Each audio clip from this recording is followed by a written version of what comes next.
I have a question here that I would love for us to go through together. So it was question 8 for monoderivative physics papers 8.1 until 8.3. Right, so in this question, a lot of learners made a mistake at 8.2.2 of it, and I want to make sure that I show them how to rectify that mistake and also how to avoid it in the future, right? So let us get into it because I don't want to do no yipping at all. The first question was about first principles, and it had said, from first principles, determine f prime of x if f of x is equal to 4x squared plus x. So we're going to determine the derivative from first principles. So this is what you've been given. F of x is equal to 4x squared plus x. And of course, we're going to determine the f of x plus h. So we're going to be like f of x plus h is equal to, wherever we see x, we're going to substitute f x plus h. So we're going to be like 4 and then x plus h squared plus x plus h. Let us try to simplify this or expand it. So we're going to be like f of x plus h is equal to 4 multiply whatever the product of this is, which if you apply this long enough, you're going to know that it is x squared plus 2xh plus h squared. After doing your FOIL, that means you're going to be like x plus h times x plus h. I don't know if you can see that. Okay, well, we're going to be like x plus h. First multiply first is x squared. Outer multiply outer is plus xh.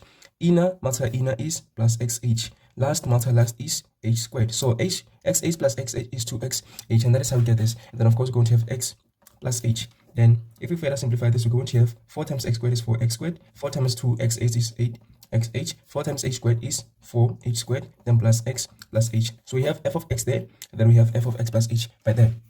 That has determined the derivative. So the derivative is going to be equal to, you have the formula at the back of the paper or in the formula sheet.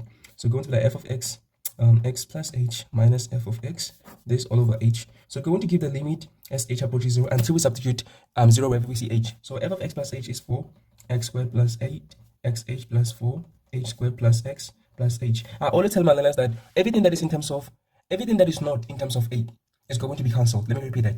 Everything that is not in terms of h is going to be cancelled. For example, this is in terms of h, so it's not going to be cancelled. This is in terms of h, it's not going to be cancelled. This is in terms of h, it's not going to be cancelled. So that means 4x squared and x are going to be cancelled because they're not in terms of h. That is what I always tell my learners, so that they know if they actually have made a mistake or something. So minus and then 4x squared plus x. So we already know that 4x squared and x are going to cancel. So only those that are in terms of h are going to remain. Right, so we're going to be like limit as h approaches 0. This cancels that. This cancels this, obviously, right? So only those that are in terms of h are going to remain, which are 8xh plus 4h squared plus h over h. Then of course we're going to take out h as a common factor so that the one on the bottom cancels. So we're going to be like h outside and then xh plus 4h plus 1 inside the bracket over h. The point of this is to make sure that the h on the bottom cancels, so that when you substitute 0 on it, it doesn't become undefined, right? So only x 8x plus 4h plus 1 are going to remain. So we're going to have limit as h approaches 0 of x 8x plus 4h plus 1. Now we can substitute wherever we see h 0. So we're going to be like 8x8 8x, why am I saying x8? 8x plus 4 times 0 is still 0, so we don't need to write it. And then of course we're going to say 1. So that means that the derivative after utilizing the first principles is 8x plus 1. Right, so I know that a lot of learners are really doing good with first principles, but then this is how I just wanted to remind you of how to do it, and this is how we do it, right? Right, let us go to the second question, which is 8.2, and it has two sub questions, 8.2.1 and 8.2.2. I want to put an emphasis on 8.2.2, then go to the last question, which is 8.3. Right, so because I've read out of the space, please allow me to go to the next page. Excuse me for a second. All right, so 8.2.1.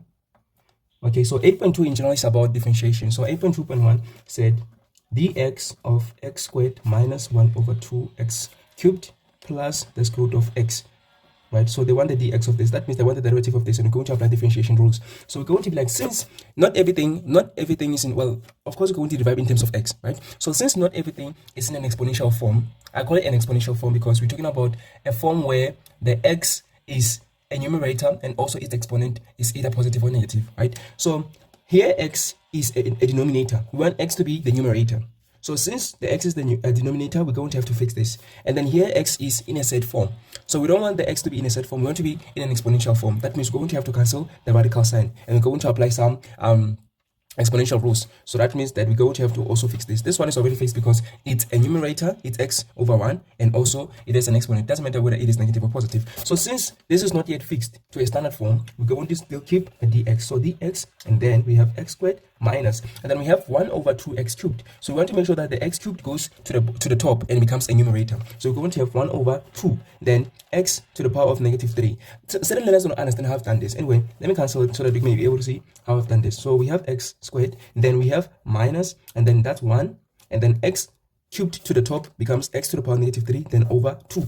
Now I hope that it makes sense. Okay, so now we're going to have plus, and then here we have the 2, although it's not shown. We know that this is square root, right? So that means that the root is 2, and then here we have the exponent of 1. So anything, square root of anything is that thing to the power of half, because it is to the power of the exponent over the root. So that's x to the power of half, right? Now that everything, well, not really that it is in the standard form, but it is really, but I want to fix this as well to make it half x to the power negative 3. So allow me to do that. So you're going to have the x, and then x squared minus 1 over 2x to the power negative 3 plus x to the power of half. Why am I doing this? I am not doing that. It is simply because I want to make sure that the negative 3 multiplies 1 over 2. It doesn't just multiply the 1.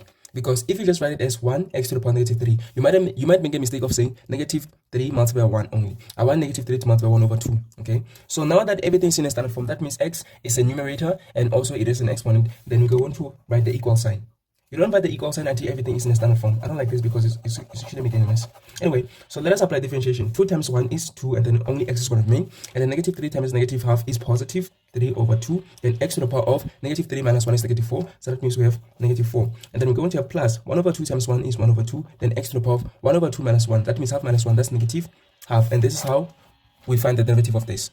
You are welcome to say, I know that there's certain letters that are ambitious. You're welcome to also say this is 2x plus, and then we have 3, and then over 2x to the power of 4 plus 1 over 2, and then square root of x. If you also write it that this way, then you also you also welcome to do that, and you're gonna get your full marks, okay? But I want to advise learners to actually leave it here because the other step is not necessary, okay? Right. Let us go to the second question, which is 8.2.2.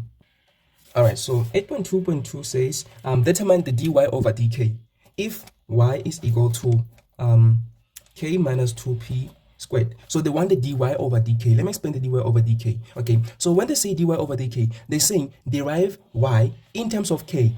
Okay, so for example, if we have dy over dx, they're saying to us determine the derivative in terms of y. Determine the derivative of y in terms of x. dy over dx means determine the derivative of y in terms of x. So here we have y is equal to whatever, right? So they're saying to us determine the derivative of y in terms of k, not in terms of p. We also have another variable, which is p. So sorry, anything that, because they said in terms of k, that means everything that is not in terms of k is going to be considered a constant. Let me repeat that because I know that there's certain learners that did not get this, and also they didn't know this before. When you see dy over dk, for example, dy over dk means they wanted to derive y in terms of k. So anything that is not in terms of k is a constant. You're going to treat it as a constant, and you know that the derivative of a constant is 0. I hope that is clear. Now let us try to expand this. So we're going to the y is equal to, then let us try to expand this. So we're going to have k minus 2p. This is for the sake of the learners that are struggling with the FOIL. So y is equal to k times k is k squared. K times negative 2p is negative 2pk. Negative 2p times k is negative 2pk. Negative 2p times negative 2p is positive 4p squared. And then now let us try to collect the like terms. So y is going to be equal to k squared minus 4pk, because negative 2pk minus 2pk, we have the same sign, we keep it, then we add them. So it's going to be 2 plus 2 is 4. And then, of course, 4p squared. So anything that is not in terms of k will be considered a constant. Okay? Right. So that means we have something like this. I want you to say this. So we have y is equal to k squared minus, and then we have 4p, and then k. Then we have 4p squared. Okay? So that's the same as x squared plus bx plus c. Right? So that means this c is a constant. This b is a coefficient of x. The very same way this negative 4p is a coefficient of k. So how do we derive this? We're going to be like dy. Can you see that? Oh, let me actually shift a little bit down. So you're going to be like dy over dk, which is the derivative of y in terms of k, is equal to, then we're going to derive that. So 2 times 1, because this is in terms of k, we're going to say 2 times, we're going to derive it. So 2 times 1 is 2, and then we're going to only be left with k. Then we're going to be like, okay, here we have k to the power of 1. So 1 times negative 4, remember that this negative 4p is the coefficient of k. This is in terms of k. So that means we're going to treat the negative 4p, the whole of negative 4p, as a coefficient of k, right? So we're going to be like 1 times negative 4p is negative 4p. And then we're going to have k to the power of 0, because 1 minus 1 is 0, and k to the power of 0 is still 1. And 1 times negative 4p is still negative 4p. That means we only have negative 4p here. Plus, well, 4p squared, it is not in terms of k. That means it is a constant. Its derivative is 0. We don't need to write it, but it's fine because I had already written plus, right? So the derivative of 4p squared, when we derive in terms of k, is just 0. That means the answer is dy over dk is equal to just 2k minus 4p, and this is how we do it. A lot of learners struggle with this question because they don't understand that when something is not in terms of whatever the derivative is asked about, then it is going to be considered a constant, and its derivative is going to be 0. Yeah, so a lot of learners didn't know this, but I hope that now you know, right? So I'm going to try to do more examples regarding this type of questions, and I hope that you're going to learn from them, right? Now let us go to the last question for the video, which is 8.3. I'm going to go to the next page for that. Excuse me. All right, so 8.3 says the function of f of x is equal to negative x squared plus 9 and g of x, which is equal to p over x minus 3, have a common tangent at a point where x is equal to 2. Calculate the value of p. Right, what have they given us? They've given us that f of x is equal to negative x squared plus 9 and also g of x, and they said that g of x is equal to p over x minus 3, right? So they're saying that these two have a common tangent.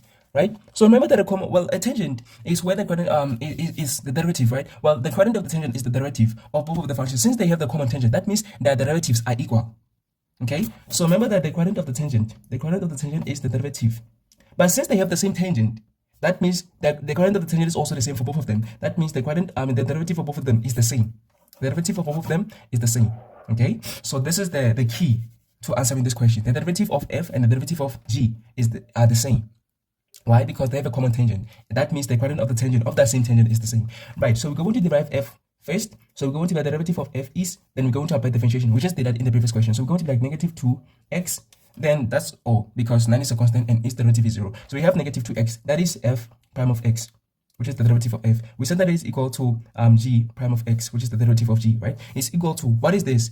Derived. So what you're going to do, since x is a denominator, we're going to take it to the top to become a numerator first before we derive it, right? So that means we're going to say g of x is equal to px to the power negative 1 minus 3. Now it looks better because it's in a standard form. So that means its derivative is going to be equal to negative, because this is in terms of x. This is the derivative in terms of x. So that means everything that is not in terms of x is going to be a constant. For example, negative 3. So negative 1 times p is negative p. And then we're going to have x to the power of negative 1 minus 1 is negative 2. That means it's going to be x to the power of negative 2. And of course, there's a constant and its derivative is 0. We don't need to write it. Okay, now that we have negative 2x is equal to negative px to the power negative 2, we can solve for p. So what we're going to do, because we have two unknowns here, let us try to see how we're going to solve this. Let me see. We have 2x, which is equal to negative p, and then this is over x squared. We're going to take the x to the power negative 2 to the bottom, and of course its exponent is going to become positive. So now that we have this, we can actually just multiply both sides by x squared.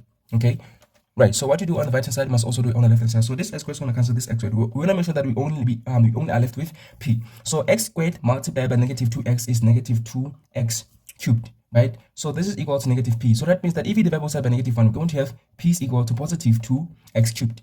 If we divide both sides by negative 1 or multiply by negative 1. Okay, so after saying this, p is equal to 2x cubed, what did they say? They said that these two are equal. Both the derivatives are equal, or they share the same tangent, but where?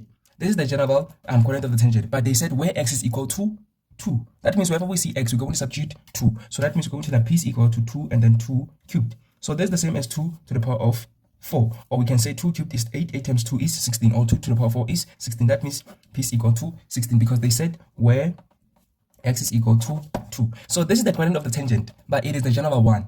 But they specifically said where x is equal to 2. That means wherever we see x, we have to substitute 2. And this is how we solve this typical question, okay? Right, so I hope that you have enjoyed and it has been helpful. We have learned 1 or 2 things in this video. I'm going to see you in the next one. Thank you so much for watching till this far.